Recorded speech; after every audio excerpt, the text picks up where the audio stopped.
Et salut toi, j'espère que ça va bien. Euh, Excuse-moi, je vais bouger un peu la caméra. Voilà. Allez, c'est reparti. Nicolas, voilà, tu peux mettre enfin un visage sur des temps thérapeutiques.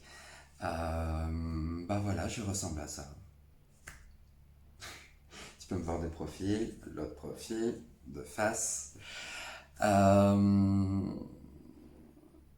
Depuis quelques mois, je me posais la question si oui ou non je devais me présenter, car au début, lorsque j'ai commencé avec Agnès la chaîne des temps thérapeutiques sur YouTube, euh, pour moi, il était hors de question pour le moment de me présenter. Et puis là, depuis, on va dire 2, 3 mois, je ressens ça et toutes les guidances que je peux regarder sur YouTube, par exemple, ils encouragent le lion à y aller. Je suis lion, ascendant lion, et en lune, je suis poisson. Donc, on encourage souvent le lion à sortir de sa zone de confort. Et effectivement, quand je me fais les cartes pour moi aussi, le fou ressort souvent, et ainsi que le magicien, enfin voilà. Euh, Quoi d'autre? Alors, je suis éducateur spécialisé depuis environ une petite dizaine d'années. Je travaille auprès d'enfants et d'ados, enfin là actuellement d'ados en situation de handicap, mais j'ai été dans un foyer d'enfants, j'étais éducateur scolaire, et là donc je suis avec les ados depuis 3, 4 ans maintenant. Et parallèlement, je suis également thérapeute en soins manuels. Je dis en soins manuels car je me base sur du rebootement, sur du massage taille et de l'énergétique. Ça a été dans mon parcours de vie. Je suis tombé là-dedans aussi, car le massage, le toucher fait partie vraiment aussi de mon enfance. Enfin voilà, j'ai toujours massé mon père, mon frère, enfin tout le monde quoi, dans ma famille. Et ben voilà, c'était normal que je fasse quelque chose de mes mains. Voilà, donc je masse, je tâte, et puis je tire les cartes. Voilà. Et j'ai aussi commencé à tirer les cartes vers les 16 ans, 15, 17 ans, lorsque j'ai acheté mon premier jeu de tarot qui était le tarot de Thoth. Alors c'était un peu compliqué pour moi car je ne vibrais pas pareil. Pour moi, une rencontre, que ce soit humaine ou avec un jeu de cartes notamment, c'est qu'on doit vibrer de la même façon. Et si à l'époque je suis tombé là-dessus, c'est que il avait quelque chose à m'enseigner, il avait quelque chose que je devais tirer de ça. Et j'ai laissé ça de côté parce que en fait j'avais du mal à suivre. Mais très vite je suis passé sur des oracles et notamment mes oracles fétiches là depuis une petite quinzaine d'années maintenant. Euh, les oracles indigo, voilà. Et puis dans la foulée aussi, je suis arrivé, les tarots se sont représentés de nouveau, plutôt de type Rider-Waite. J'ai un tarot de Marseille aussi, mais au niveau des arcanes mineurs, j'avais trop de mal. Et puis personnellement, moi je préfère les Rider-Waite parce qu'ils sont toujours bien imagés, ils sont toujours bien illustrés, ils sont sympas et chaque jeu a vraiment son identité et j'aime ça quoi. J'ai pas tellement l'habitude non plus de regarder la caméra. Je ne sais pas où regarder. Bon, c'est un pli à prendre, mais on verra. Hein, je m'habituerai. Tiens, peut-être là, si je regarde là en face, peut-être que mon regard est droit. Mais bon, mais quand je me regarde, ah bah, j'ai le regard qui dévie. Bon, c'est normal. Euh, Quoi d'autre? Je parlais des soins, oui, des massages. Bah, j'en fais, voilà. Ah oui, donc du coup, mon soin, il est mélangé entre du rebootement, du massage taille et de l'énergétique. Ce qui donne une séance qui est unique, je dirais ça comme ça, parce que je ne termine jamais comme j'avais pensé au début, ce que je ressentais au début. Lorsque le patient vient me voir, on fait un petit check-up de tout, et puis après, paf, on y va. Et puis, pourquoi quoi des temps thérapeutiques? Bah, des temps thérapeutiques et euh, quand je soigne, enfin quand je fais des soins, hein, je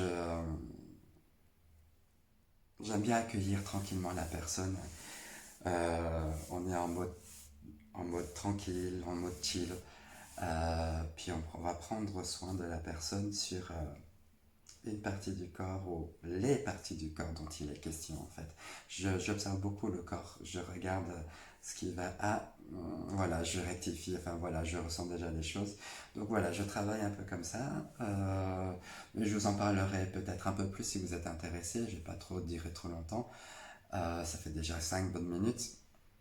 Donc voilà, une petite intro de présentation. Et je vous souhaite une belle continuation dans la chaîne.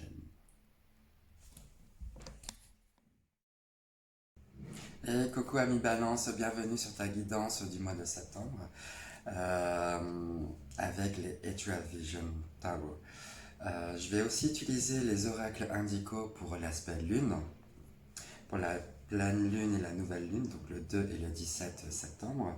Et je terminerai avec le langage émotionnel du corps, car je trouve ça intéressant d'avoir cet aspect-là et d'essayer de comprendre pourquoi on a mal quelque part. Voilà. Allez, c'est parti avec les Virtual Vision. Alors, c'est un jeu de cartes que j'aime beaucoup, qui est très frais.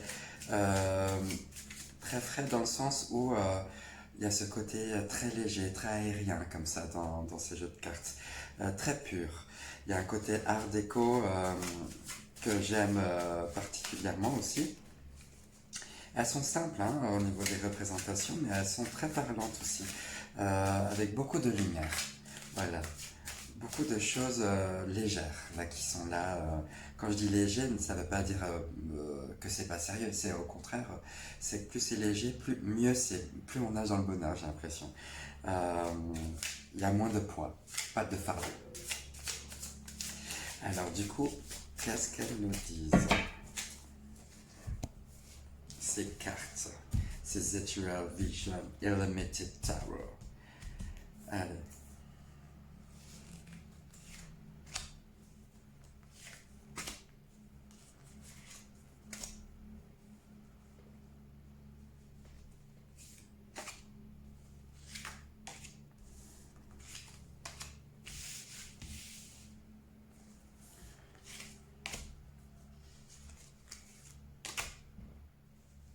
Et voilà.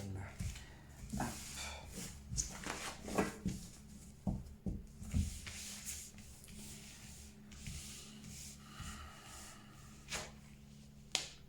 Hmm. L'empereur, Higher Press, Six of Cups, Seven of Wands, the Fool, Three of Wands, Three of Swords, the Tower, Queen of Wands. Oh, bah on a beaucoup de bâtons hein, déjà. Trois bâtons,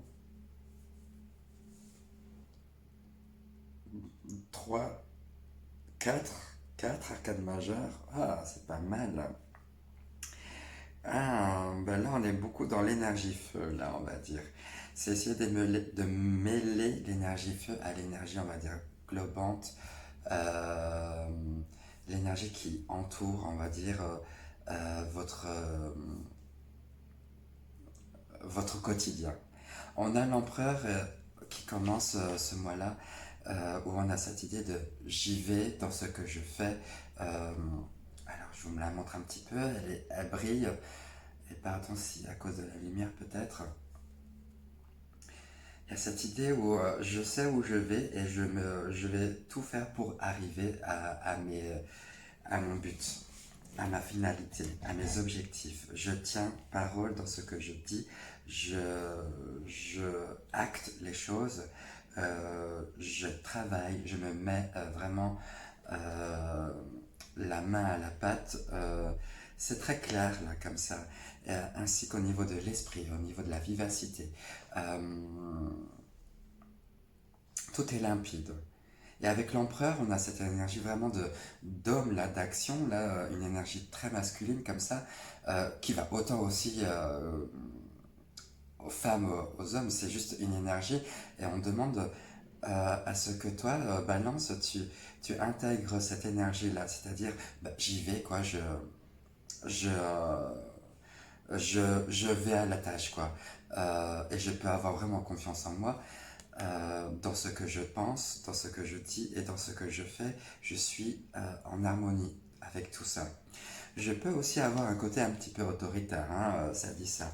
Mais avec la Higher Priest qui est juste à côté, elle te dit, écoute, fais plus appel à ton intuition au lieu d'imposer les choses, et agis de manière intuitive. Donc, ça dit en même temps, dans le fait d'agir de manière intuitive, de faire les choses avec le cœur et de ressentir par le cœur, par le corps. Qu'est-ce qui te dit le corps? Est-ce qu'il vibre? Est-ce que ton ventre il te fait mal lorsque tu quand tu es dans une situation indélicate? C'est ça qu'elle te demande de remettre, de voir un petit peu ces aspects, ou ce qui se passe intérieurement en toi. Et ça dit en même temps, ben, utilise ton côté sixième sens là pour pouvoir analyser et, et te montrer, tel l'empereur là se montre, voilà, à la conquête du monde, qui gouverne le monde. C'est celui qui est, ça quelqu'un qui a, c'est une énergie de pouvoir en même temps, hein, l'empereur. Donc, tu as tout ce pouvoir-là, tu as tout ce potentiel-là, et ça te demande bah, du coup d'être vraiment dans l'introspection, de reconnaître vraiment qui tu es. En même temps, reconnaître tes parts d'ombre. Ça dit ça. Et tu peux vraiment te faire confiance, et tu peux vraiment puiser encore dans l'énergie du fou, là, à sortir des sentiers battus, à, à faire autrement, à être dans la nouveauté, à être un peu au bord du précipice, parce que ça peut être, par exemple, si tu veux faire quelque chose de fou, comme on dit, euh, c'est euh, c'est tout à fait possible. Tu as toute cette inconscience, mais c'est une inconscience qui est juste et bonne. C'est pas de l'inconscience où tu vas faire vraiment des choses folles, où tu vas risquer ta vie. Quand je dis risquer ta vie, mourir et ne plus être là. Mais c'est plutôt, c'est risquer ta vie, prendre des risques, pour justement essayer de ressentir cette flamme, ce feu-là qui est en toi. Et avec tous ces bâtons qui sont autour de toi, on a le 7 de bâton qui est juste à côté du fou. Le 7 de bâton, on est là pour défendre un petit peu ses intérêts, à se battre pour ce que toi, ce que ça anime en toi avec le 7 de bâton. Et tu te bats contre les autres, contre les choses piquantes, contre, on va dire, les énergies qui peuvent te détourner de ta propre énergie, de ta propre vivacité, vitalité. Et ce qui est bien, c'est que pour faire vivre en toi cette passion-là, tu puises dans tes souvenirs, des souvenirs d'enfants, des choses, des joies euh, toutes simples. Ça dit, avec le 6 de coupe, là, il y a vraiment un côté nostalgique. Alors, c'est pas une nostalgie triste, mais c'est plutôt, je puise là-dedans les bons souvenirs où je rigole, où je suis insouciant encore. Le fou, ça, là, qui te dit, là, tu as vraiment plus de conscience. Quand tu es enfant, tu fais les choses et tu ne réfléchis pas. Là, avec le faux, elle te dit, bah, essaie de te calquer sur cette énergie-là, de l'enfant insouciant, pour pouvoir vraiment prendre des risques et de sauter de pierre en pierre, de falaise en falaise. Ça dit ça. De toute façon, tu ne peux pas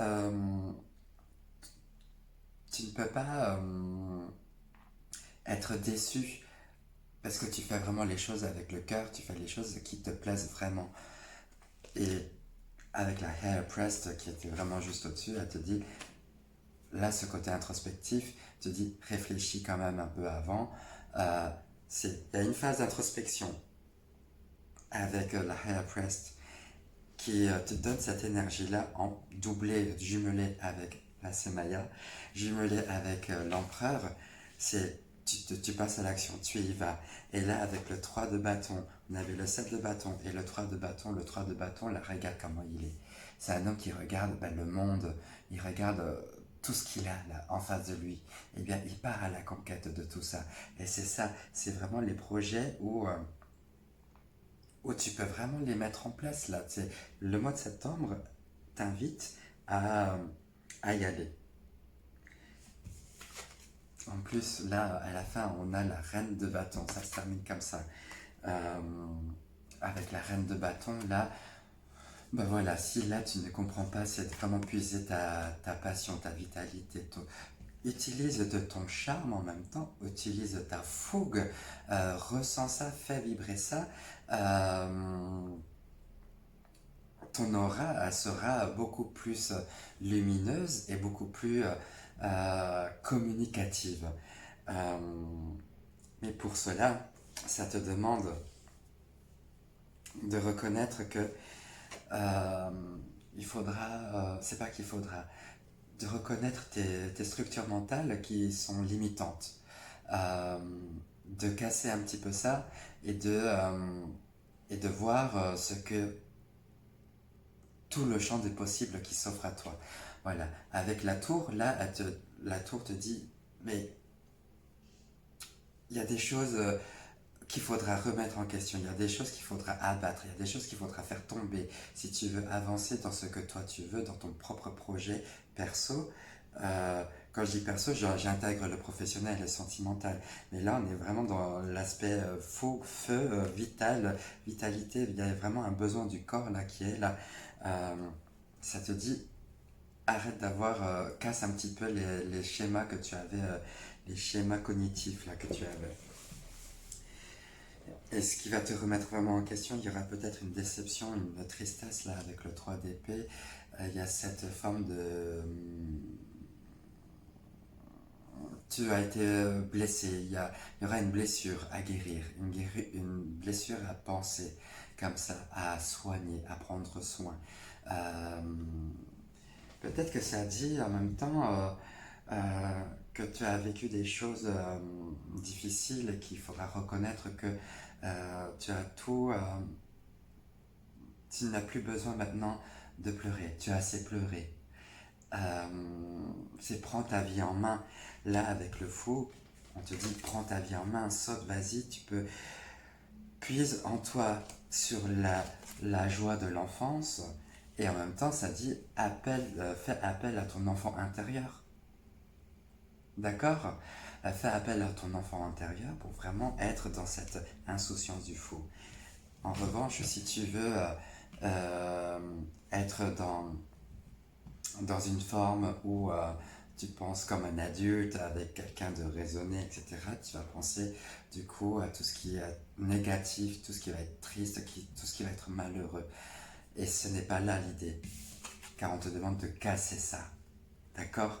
Casse ces idées où ça te rend triste. Ne pense plus comme un adulte responsable et sérieux, mais pense plutôt comme un enfant qui a la joie de vivre.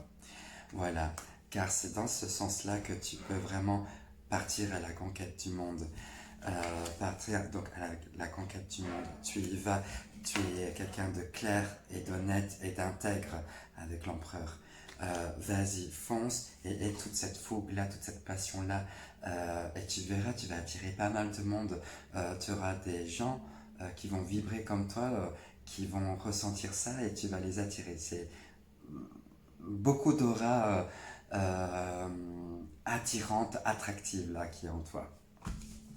Super pour le mois de septembre. Et donc, du coup, en septembre, il y a quand même deux lunes. La pleine lune qui est le 2 là, tout bientôt, et la nouvelle lune qui est le 17. Et du coup, je vais interroger les oracles indigo pour avoir, pour faire un petit check-up pour toi, Balance, sur la pleine et la nouvelle lune. Alors, ce qu'on va demander, on va tirer 4 cartes, deux positives, enfin, les aspects bénéfiques de pleine lune. Alors, alors, l'aspect bénéfique pour la pleine lune. Du coup, le challenge que la pleine lune, donc le 2 septembre, va t'apporter. Voilà. Et on fait la même chose pour la nouvelle lune. Hop, nouvelle lune, le 17, donc. Et les challenges que ça va t'apporter.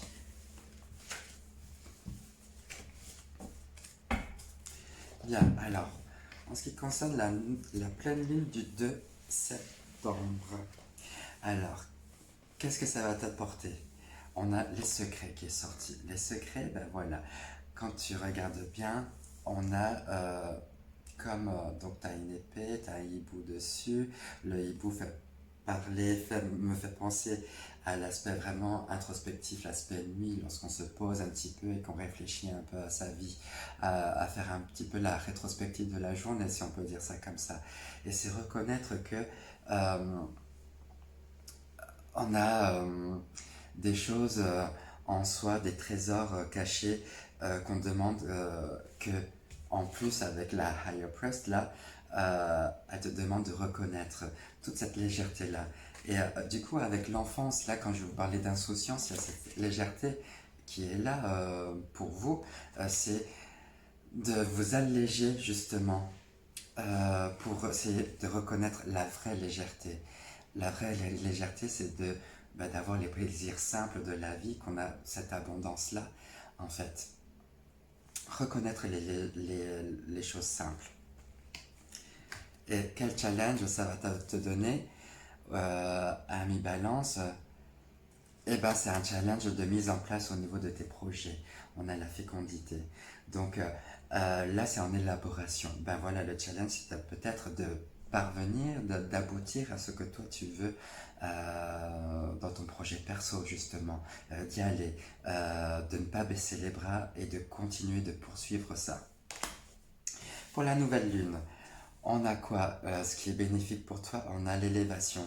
Ah, c'est très beau. Un escalier qui... Il y a comme une porte qui s'ouvre, va une fenêtre sur la lumière. Voilà, c'est élevé spirituellement, c'est élevé intérieurement.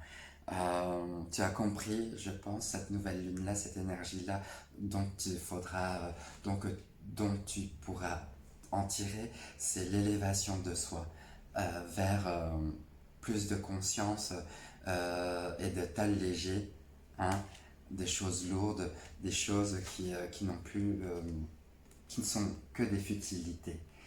Ça te dit, par les secrets, de voir vraiment l'essentiel. D'accord? Voilà, on est souvent focalisé sur des choses peut-être un petit peu plus futiles et qui nous pèsent finalement. Et ça te dit, va plus dans l'autre sens, c'est-à-dire regarde plutôt l'essentiel, le plus important pour toi, et puis tout ce qu'il y a autour, eh bien, décharge-toi de tout ça. Le challenge de la nouvelle lune, donc du 17 septembre, c'est la guidance. Alors, le challenge que cette carte-là peut te poser, euh, c'est peut-être que tu dois être un petit peu... c'est de faire confiance aux autres aussi dans ton projet perso. Hein. C'est de pouvoir compter sur l'autre pour pouvoir te guider, t'accompagner sur le chemin de la réussite. Peut-être que tu la joues souvent en solo ou pas, mais l'idée est t'ouvrir justement la tour qui était pas très loin. Là tu dis ouvre-toi, ouvre un petit peu ta tête. Et c'est marrant, hein? Ouais, ouvre-toi vers les autres pour être guidé, mais vraiment dans le bon sens et d'aller vraiment d'atteindre ton objectif. Ouais, et c'est chouette parce que tu vois, on a la tour là qui te dit, où je te disais, il y avait des choses à casser, là, à ne plus fonctionner dans le même sens. Et là, le fait de casser ça, ben, ça va te permettre de t'élever justement à de nouvelles consciences, à de nouvelles choses.